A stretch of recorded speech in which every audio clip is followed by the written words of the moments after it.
Hello friends, welcome back to Rocky stock analysis. Bank Nifty analysis के नए video में आपका स्वागत है। बैंक निफ्टी में एक बहुत बड़ा फॉल हो चुका है। आज हमने पहले भी प्लान किया था कि बैंक निफ्टी में एक बड़ा फॉल हो सकता है। 500 टू 1000 पॉइंट का फॉल, 1000 पॉइंट का फॉल बैंक निफ्टी में हो सकता है। और वो दिन आज आ गया। बैंक निफ्टी में एक बहुत बड़ा फॉल आया है। कुछ न्यूज़ की वजह से आया है, मगर ये फॉल होना था और हो गया। और पहले हमने बताया था कि बैंक निफ्टी में यहाँ पर एक क्रूशियल लेवल है। एक क्रूशियल लेवल है 2950 का। उसके नीचे जाएगा तो बैंक निफ्टी में एक शार्प सेलिंग आ सकता है। ये हमने पहले वीडियो में भी एक बार डिस्कस किया था, और बार बार मैंने बताया रहे थे था कि इस कैंडल के लो के नीचे बैंक निफ्टी में शॉर्ट पोजीशन बिल्डअप करना है। अभी बैंक निफ्टी में अभी ध्यान से देखोगे तो यहाँ पर एक रेजिस्टेंस हुआ करता था। बैंक निफ्टी यहाँ 1600 से लेके 42,000 के बीच में एक रेजिस्टेंस था। वहां पर अभी वो रेजिस्टेंस अभी एक सपोर्ट का काम करेगा, क्योंकि यहाँ पर कंसोलिडेशन हुआ था। उसके बाद ब्रेकआउट लेने के बाद bank Nifty slow and steady higher lows बनाते ऊपर जा रही थी। यहाँ हाई के बाद क्या हुआ है कि बैंक निफ्टी ने यहाँ पर एक लोअर हाइज लोअर लोज की फॉर्मेशन बन चुकी है बैंक निफ्टी में। यानी बैंक निफ्टी में अभी सेलिंग स्टार्ट हो चुकी है। बैंक निफ्टी में अभी जब तक इस हाई के ऊपर नहीं जाता तब तक हम बैंक निफ्टी में बाय नहीं करेंगे। अभी बैंक निफ्टी नीचे कितना आ सकता है, तो बैंक निफ्टी यहाँ 42,000 41,600 के बीच में आ सकता है। वहां आने के बाद बैंक निफ्टी में देखेंगे कि क्या मूवमेंट होती है, क्या होने होता है। उसके बाद ही हमको ट्रेड करेंगे। कंसोलिडेशन के बाद ब्रेकआउट वापस आएगा तो ही बाय करेंगे। अगर ब्रेकडाउन आएगा तो कंटिन्यू सेलिंग करते रहेंगे। बैंक निफ्टी में अगर ध्यान से देखोगे तो यहाँ पर एक गैप भी पेंडिंग है, तो वो गैप भी फिल करने के लिए आएगा। तो यहाँ पर एक रेजिस्टेंस था, वो सपोर्ट बन का काम करेगा। और यहाँ पर जो गैप था, वो गैप भी एक सपोर्ट का काम करेगा। यानी 42,000 से लेके 1,800 के बीच में बैंक निफ्टी में एक सपोर्ट है। तो वहां तक बैंक निफ्टी शायद आ सकता है। वो बाद की बात है, ऐसा नहीं है कि कल के कल ही आ जाएगा, मगर वो आ सकता है। बैंक निफ्टी में एक शार्प सेलिंग फिर से एक हो सकती है। मगर कल मैं प्लान कर रहा हूँ कि बैंक निफ्टी में यहाँ पर बीच में एक छोटा कैंडल बन सकता है कल। बैंक निफ्टी में शायद ऐसा कोई कैंडल बन सकता है बीच में कहीं पर। बैंक निफ्टी एक रेंज के अंदर रहने के चांसेस बहुत ज्यादा लग रहे हैं मुझे, क्योंकि बैंक निफ्टी में एक बड़ा मूव ऑलरेडी हो चुका है। तो हर रोज इतना बड़ा मूव नहीं आता है। एक बड़े मूव के बाद बैंक निफ्टी होल्ड करता है। यानी होल्ड कैंडल कल बन सकता है। उसके बाद फ्राइडे को या मंडे को बैंक निफ्टी में फिर से एक सेलिंग स्टार्ट हो सकती है। तो देखते हैं, 15 मिनट में देख लेते हैं कि कल क्या बाय कर सकते हैं, कैसे सेल कर सकते हैं। 15 मिनट का चार्ट अभी आप देखोगे तो बैंक निफ्टी में कंटिन्यू गैप अप ओपन होने के बाद इस लेवल को 43,600 का जो रेजिस्टेंस था, उस लेवल को ब्रेक किया। और दूसरी कैंडल ने तुरंत एक रिजेक्शन का संकेत दे दिया हमको, जो ब्रेकआउट फेलर का केस बनता है। और कंटिन्यू बैंक निफ्टी यहाँ पर नीचे आया। नीचे आने के बाद बैंक निफ्टी ने 43,000 के आसपास एक सपोर्ट लिया। मगर जब भी ऐसे बैंक निफ्टी ने 42,950 को ब्रेक किया तो एक शार्प सेलिंग आया। यहाँ पर कहीं यहाँ इसी लेवल के आसपास मैंने भी कुछ पोजीशन बनाई थी, कुछ पुट बाय किए थे। 42,500 के पुट बाय किए थे, 500 पॉइंट्स दूर के पुट बाय किए थे, अराउंड 35 के आसपास बाय किए थे। मैंने खुद भी बाय किए थे, मेरे क्लाइंट को भी मैंने एडवाइस किया था बाय करने के लिए। और हमको अच्छा पैसा मिला। 35 रुपीज वाला 400 रुपीज तक हो गया था। हमने बुक किया अराउंड 310 के आसपास हमने बुक किया, यानी ऑलमोस्ट 10 टाइम्स हमने प्रॉफिट कैप्चर किया है इसमें। ठीक है।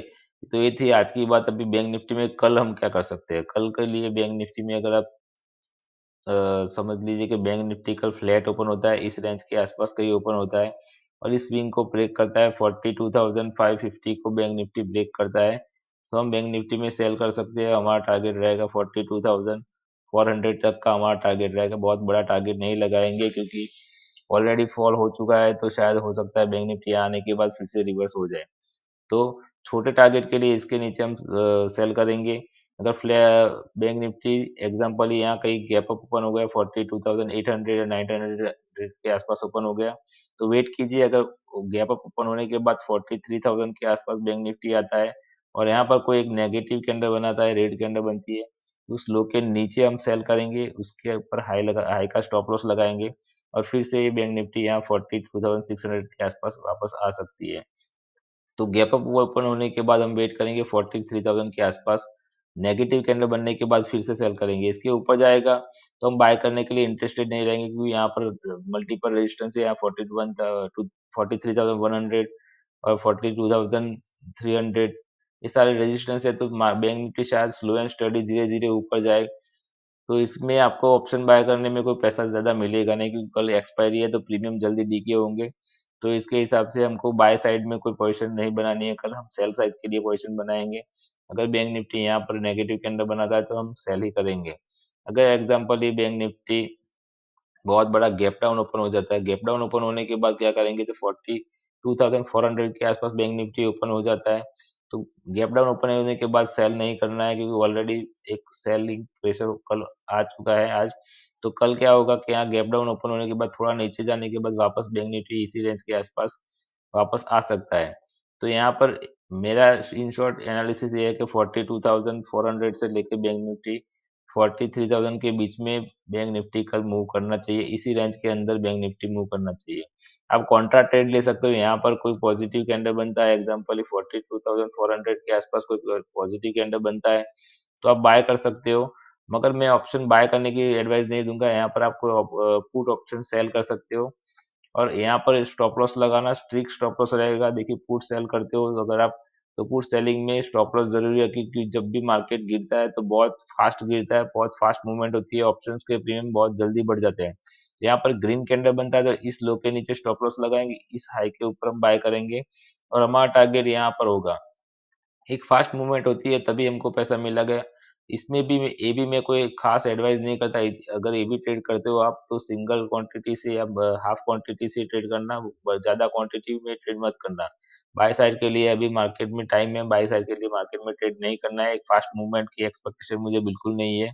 मार्केट जब भी ऊपर जाएगा तो एक सेलिंग आएगा, जैसे कि देखो यहाँ पर मार्केट नीचे आ रहा था, ऊपर गया तो तुरंत नीचे सेलिंग आया, नीचे से फिर से ऊपर आया तो यहाँ फिर से सेलिंग आ गया। तो जब भी मार्केट ऊपर जाएगा तो आपको सेल करने के लिए ही प्लान करना है, मार्केट में बाय करने के लिए ट्राई नहीं करना है। तो हम वेट करेंगे 43,000 तक का, 43,000 के आसपास नेगेटिव कैंडल में हम सेल करेंगे। सेल करने के बाद आपको फास्ट मूवमेंट आए मिलेगी और 42,650 तक, 42,650 तक आपको टारगेट मिल सकता है। तो इसके लिए हम ट्राई करेंगे। गैप डाउन ओपन होने के बाद नीचे जाता है तो उसके लिए हम वेट करेंगे, क्योंकि ऑलरेडी मूवमेंट आ चुका है। तो गैप डाउन ओपन होने के बाद नीचे जाता है तो हम सेल भी नहीं करेंगे, वेट करेंगे प्राइस एक्शन का। अगर गैप डाउन ओपन होता है, गैप डाउन ओपन होने के बाद ऊपर जाता है, ऊपर जाने के बाद प्राइस यहाँ पर होल्ड करता है बैंक निफ्टी का। अगर समझ लीजिए कि 12:30 12:30 1:30 के बीच में बैंक निफ्टी यहाँ पर कंसोलिडेशन करता है और फिर ब्रेकडाउन देता है, तभी हम सेल करेंगे। गैप डाउन ओपन होने के बाद तुरंत सेल नहीं करें। कंसोलिडेशन होने के बाद अगर सेल करोगे आप तो आपको एक शार्प सेलिंग अगेन देखने को मिल सकता है, और शार्प सेलिंग 42,000 तक हो सकता है। एक छोटा सपोर्ट बीच में है 42,200 का, बीच में एक सपोर्ट भी है। मगर एक्सपायरी के होने के कारण बैंक निफ्टी में क्या एक शार्प सेलिंग आएगा तो ऑप्शन सेलर का जो पोजीशन बना रहेगा उसमें शॉर्ट कवरिंग भी आएगी, तो उसके हिसाब से 42,000 तक बैंक निफ्टी कल आ सकता है। मगर इसके लिए ऐसा कंसोलिडेशन होना जरूरी है। कंसोलिडेशन होने के बाद ही अगर 1:30 के बाद ऐसा मूवमेंट आता है, ब्रेकडाउन आता है, तो हम उसमें शॉर्ट कर सकते हैं, कुछ पुट बाय कर सकते हैं, पुट में आपको पैसा अच्छा मिलेगा। तो ये था बैंक निफ्टी का एनालिसिस। अभी कुछ स्टॉक्स देख लेते हैं। पहला स्टॉक है यूपीएल। यूपीएल अगर आप देखोगे तो यूपीएल में एक सेलिंग आ रहा था, उसके बाद एक कंसोलिडेशन के बाद फिर से प्राइस एक्शन बनाने के बाद एक सपोर्ट यहाँ पर हुआ करता था, वो सपोर्ट कल उसने ब्रेक कर दिया है। सपोर्ट ब्रेक करने के बाद इस लो को अभी बैंक यूपीएल ने ब्रेक नहीं किया है, गैप अप ओपन हो गया, ऊपर जाने का ट्राई किया मगर क्लोजिंग उसी लेवल के आसपास यूपीएल ने दे दिया है। तो अगर यूपीएल कल फ्लैट ओपन होता है और 750 को ब्रेक करता है तो हम इसको सेल कर सकते हैं। 4 से 5 रुपए का स्टॉप लॉस लगाएंगे और 1:2 हमारा टारगेट रहेगा। नेक्स्ट स्टॉक है H D F C life. H D F C life भी ऐसे ही कैसे है, देखो यहाँ पर कंसोलिडेशन हुआ था तो कंसोलिडेशन का एक ब्रेकडाउन यहाँ पर हो चुका, होने का प्रिपरेशन हो चुका है। अगर आप ध्यान से देखोगे तो यहाँ जो कंसोलिडेशन हुआ था वो कंसोलिडेशन एक ही कैंडल के अंदर कवर कर लिया है इसने। तो इस लो के नीचे अगर H D F C life इस लो के नीचे जाता है, 580 सॉरी 570 के नीचे अगर H D F C life कल जाता है, इसको ब्रेक करता है इस लेवल को, तो हम इसको सेल कर सकते हैं और कल एक शार्प सेलिंग भी से इसमें आ सकती है। 4 से 5 रुपए का इसमें भी स्टॉप लॉस लगाएंगे, 1:2 हमारा टारगेट रहेगा। नेक्स्ट स्टॉक है सन फार्मा। सन फार्मा देखिए मार्केट इतना गिरा है मगर फार्मा सेक्टर बहुत बुलिश लग रहा है अभी। देखिए सन फार्मा में क्या हुआ कि यहाँ पर एक सपोर्ट था, सपोर्ट ब्रेक करने के बाद कंसोलिडेशन किया, ऊपर गया, फिर नीचे आया और यहाँ से फिर से एक डब्ल्यू पैटर्न बना के सन फार्मा ऊपर जा रहा है। तो डब्ल्यू पैटर्न का अच्छा एक ब्रेकडाउन यहाँ पर देखने को मिल रहा है। अभी ब्रेकडाउन तो ऑलरेडी हो चुका है, अभी कंफर्मेशन कब आएगा कि सन फार्मा यहाँ फ्लैट ओपन होता है अराउंड 1005 से लेके 1009 के बीच में कहीं ओपन होता है और 1010 को ब्रेक करता है सन फार्मा, तो इसमें हम बाय का पोजीशन बना सकते हैं। 4 से 5 रुपए का स्टॉप लॉस लगाएंगे, 1:2 हमारा टारगेट रहेगा। कोई भी स्टॉक बहुत बड़ा गैप अप या गैप डाउन ओपन होता है तो हम उसको इग्नोर कर लेंगे। अगर फ्लैट ओपन होता है और हमारे लेवल को ब्रेक करता है तभी हम बाय करेंगे उसको या सेल करेंगे। गैप अप गैप डाउन में हम कोई भी ट्रेड लेंगे नहीं, क्योंकि ऑलरेडी उसमें मूवमेंट बड़ा हो चुका होता है। तो हमारा स्टॉप लॉस और टारगेट का जो रेशियो रहता है वो अच्छा रहेगा नहीं, तो उसके हिसाब से हम उसको इग्नोर करेंगे। तो ये था आज का बैंक निफ्टी का और स्टॉक का एनालिसिस। आप मेरे अगर आपको मेरी वीडियो पसंद आई है तो आप मेरी वीडियो को लाइक कीजिए, शेयर कीजिए और चैनल को सब्सक्राइब जरूर कीजिएगा। Thank you very much.